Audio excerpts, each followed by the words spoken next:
tilẹ̀ jẹ́ pé ọ̀rọ̀ náà ó jẹ́ kàyéfì fún àwọn kan, pàápàá àwọn ọmọ ẹgbẹ́ òṣèlú All Progressives Congress APC àti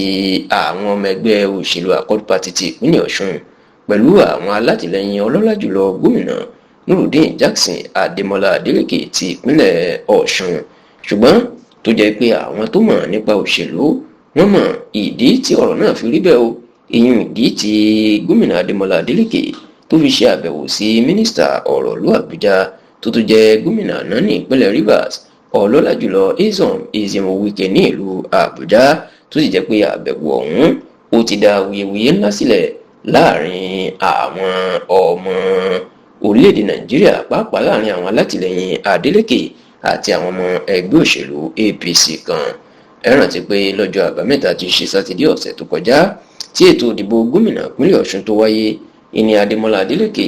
ìlófẹ̀yìn alátakò ẹ̀ Bọ́lá Oyèbámíjí ti ẹgbẹ́ òṣèlú APC tó fi janlẹ̀ o, tó sì jẹ́ pé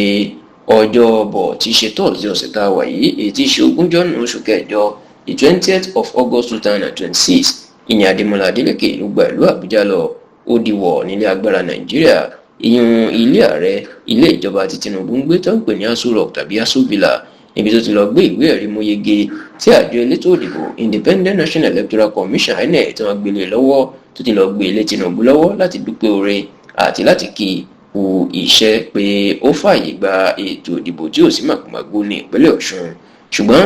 lẹ́yìn tí Adélékè tó kúrò lọ́dọ̀ Tinubu, ó mà dilé mínísítà Wike, èèyàn mínísítà ìlú Àbújá. Ilé ìgbìmọ̀ ló sì já wuyewuye ńlá sílẹ̀ pé kí ni Adélékè kí ló lọ ṣe lọ́dọ̀ Wike tí ó fi lọ ń gbé ìwé ẹ̀rí ẹ̀ kí ní ìlú Àbújá. Ṣùgbọ́n síwájú àsìkò náà tó jẹ́ kí ọ̀rọ̀ yìí kí àwọn èèyàn kan máa bínú, ní ọ̀rọ̀ tí Wike sọ wípé ká ní Tinubu fẹ́ gba ìpínlẹ̀ Ọ̀ṣun ni kò lè jáwé olúborí, ó ní nítorí pé Tinubu fi ilẹ̀ láti jáwé olúborí ni ó ṣe jáwé olúborí, tó sì ní ká ní Tinubu fẹ́ gba ìpínlẹ̀ Ọ̀ṣun ni yóò ti sọ fóun àti wípé òun yóò wà lára àwọn gómìnà tí ó tẹ̀lé ẹgbẹ́ òṣèlú APC lọ sí ìpínlẹ̀ Ọ̀ṣun, bóun bá sì fara ẹsẹ̀ ara òun wá sọ Ọ̀ṣun, òní Adélékè fúnra ẹ̀ yóò mọ̀ kó ti tán fóun. Ọ̀rọ̀ tí Wike sọ tínú ń bí àwọn alátìlẹyìn Adélékè ni ló jẹ́ kó yà wọ́n lẹ́nu nígbà tó rí Adélékè tí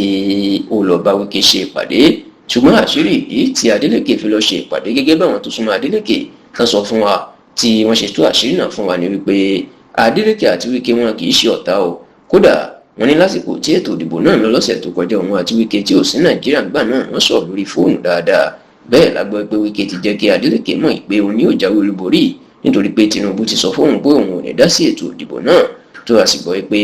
eléyìí ni Adélékè ló fi lọ ṣàbẹ̀wò sí Wike láti tún dúpẹ́ lọ́wọ́ ẹ̀ náà, tí kì í sì ṣe fún àwọn méjèèjì jẹ́ ọ̀tá gẹ́gẹ́ báwọn èèyàn bó ṣe ń rò.